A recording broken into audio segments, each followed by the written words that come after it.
guys, welcome to AB-NIHILATION 2, and also welcome back to my channel, or if you're new, welcome for the first time. We're gonna start with some Animalia. This is a very interesting movement, and I will explain it when we get down. We're gonna do 10 movements, 1 minute each, total of a 10-minute ab workout, and it's gonna be torturous, but really fun at the same time. Okay, here we go. Ready? I'm gonna start a 10-second timer. Here we go. So for Animalia, we're gonna come down. So you're on all fours, but I want you to lift your knees up about 2 inches. So we're gonna do knee taps. We're gonna tap the knees and lift. This looks really, really simple. And honestly, if you wanted to not work at this, you totally could. But here's what I want you to do. Focus on your lower abs, focus on lifting up, only using your abs, because honestly, you could do your legs like this and get away with it, but we're not cheating here. We're not cheaters. We're gonna go just right here. Just 2 inches up, no higher than that. Ooh, definitely feeling the abs already. You might feel a little bit of thighs, but I more so want a burn in your abs more than anything. Woo. Feeling that, feeling a little bit of the shoulders as well. Oh yes, we're gonna go into a Animalia walkout next, which I feel like is less torturous than this, but my students have told me otherwise. So there's that. Nice flat back. Ooh, okay, thighs are starting to kick in a little. 3, 2, 1. Okay, walk out. So we're gonna go out, out, in. Again, bringing those knees about 2 inches above the mat, no higher. Make sure that when you're in that plank, you're using your lower abs to really flex. Think about sucking your belly button into your spine, and that should help. That like kind of helps you squeeze your pelvic floor a little bit. Woo! For my mamas out there that have given birth, that definitely helps with rebuilding your pelvic floor. Woo! Shoulders are a little shaky, definitely starting to shake with the abs as well. Whew, 30 more seconds.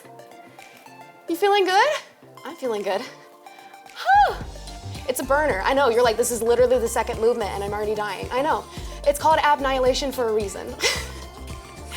We're gonna go into a plank knee in next. Almost there.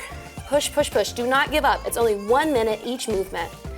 It's done, well, not really faster than you think. I was about to say it's done faster than you think, but it's the longest 10 minutes of your life, to be completely honest with you. Okay, so plank knee in, right here and here.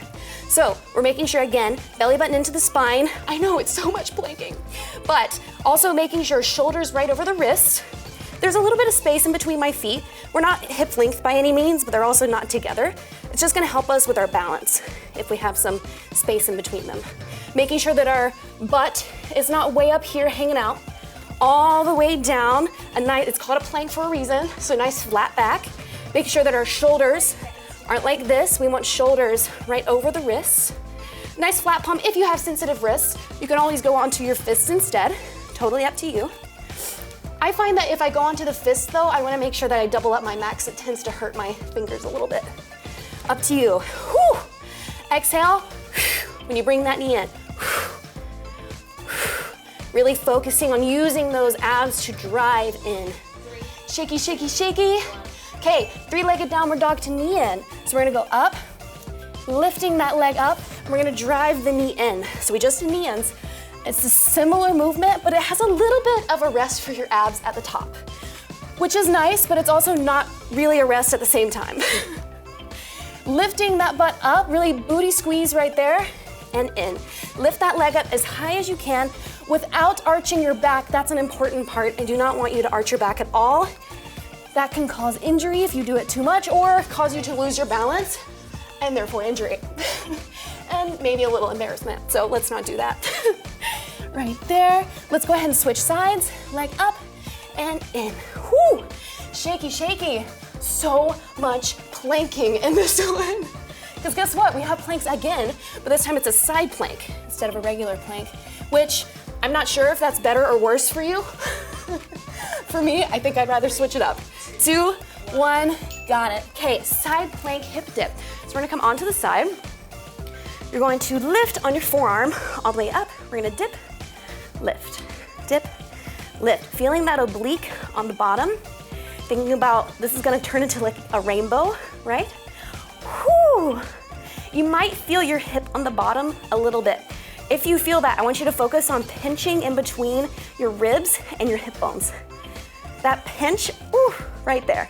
And you'll like feel more of that than your booty. Almost there. Oh, we're doing 1 minute on each side. We're not switching after 30. Sorry, not actually sorry. Woo! Feeling that. I'm right here with you. Just breathe. It'll be over soon, I promise. Woo! Yeah, potentially the longest 10 minutes of your life. Hold. You can also switch up your feet if you want. Totally up to you. You can go foot behind. I personally like to stack them. 2, 1, switching. Woo-hoo-hoo. Okay, that side is burner. Let's go ahead and move to the other. Arm up, here, down, and up. Woo. Very good. Now, you do have options with your arms as well. You can go arm on hip, totally up to you, or you can go arm up. I personally like to put the arm up because it reminds me to push up as high as I can. I don't know why, but that's like what it's always been in my brain. Feeling that pinch on the bottom. Exhaling when you lift. When we're doing Pilates or when we're doing abs, we always want to make sure that we are exhaling when it's difficult. So it's harder to lift up than it is to come back down. So we exhale when we go up. Woo! Making sure that the shoulder is stacked over the elbow. Hand is just kind of in front of the elbow. It's not like, you wanna have like kind of a kickstand here for your balance. Push, push, push. This is movement number 6 out of 10. You're over halfway done. Woo! Okay, reverse crunch. We are on the back. Coming down, we're gonna take the legs. You're gonna kind of lose your mind a little bit right here and slowly roll down. Yes, it's like Rocky. Be Rocky. What is this, Rocky 5? Oh yeah. Can't remember which Rocky, I'm pretty sure it's 5, not 100%. Woo! As slow as you can, vertebrae by vertebrae onto that mat. Whew. Shaky, shaky, shaky. Keep your knees and your feet together. We're almost there, halfway done with this one. Oh yeah, good. And obviously you don't need to lift up as high as I am. That's totally up to you, however high you can lift, even if it's just a little one. That's totally fine. Yes. You know what I'm talking about, the scene in Rocky, you know. Who doesn't know that scene? 2, 1, lying leg raise. So kind of the same movement, we're just not lifting up, like here. So we're just down and up. So for me, my back lifts off the mat just slowly and then squeeze those abs, bring the rib cage into the hip bones. Some people find it easier to place their hands in a diamond or in a triangle, it's personal preference, underneath their tailbone or under their sacrum. Totally up to you, whatever feels more comfortable, do that. It's not gonna affect what your legs or your abs are doing. Almost there, halfway. Make sure that you keep your knees and your feet together on this one, otherwise you're gonna feel the hip flexors, and we don't want that. So if you are feeling the hip flexors and your knees or feet together, and your feet are together, then we want to make sure that we are going halfway if you're still feeling your hips, okay? Down, push back into mat, belly button into spine. Almost there.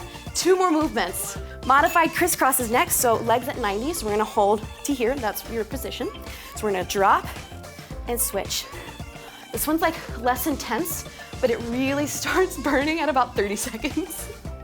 It looks really simple, but after all of these movements that you just did, it's a burner. You're gonna feel abs, you're gonna feel your obliques as well.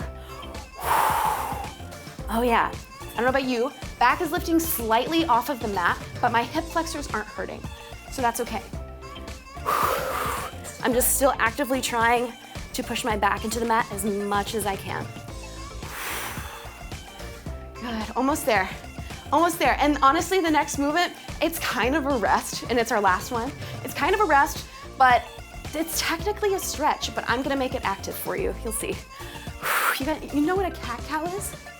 We're gonna do a cat-cow, but we're gonna make it like a crunching cat-cow, a little spice, you know? Okay, let's flip over.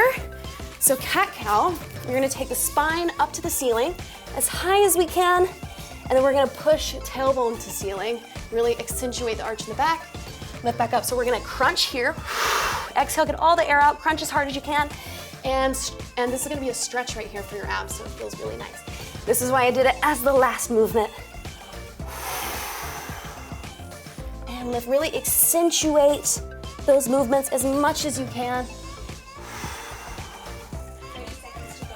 Halfway there. Nice neutral stance on the knees, so they're just under your hips. Hands are right under your shoulders. Ooh, big stretch. So it feels really good on the back. Nice back stretch. Ooh. And breathe. Make sure that you're breathing. Exhale, crunch. Rib cage to hips. And stretch. Feels so nice. Lift. You're almost done. 2, 1. Got it. Woo! That's it. You guys, thank you so much for joining in on this video. If you did it, I want you to comment down below and tell me what you thought. Do you think it was easy? Do you think it was difficult? Do you think it was too difficult? Let me know. Make sure that you're subscribed to my channel to see more videos just like this one. Make sure that you like the video and share it with your friends because their abs need to burn too. Thank you so much for watching, and I'll see you next time. Bye.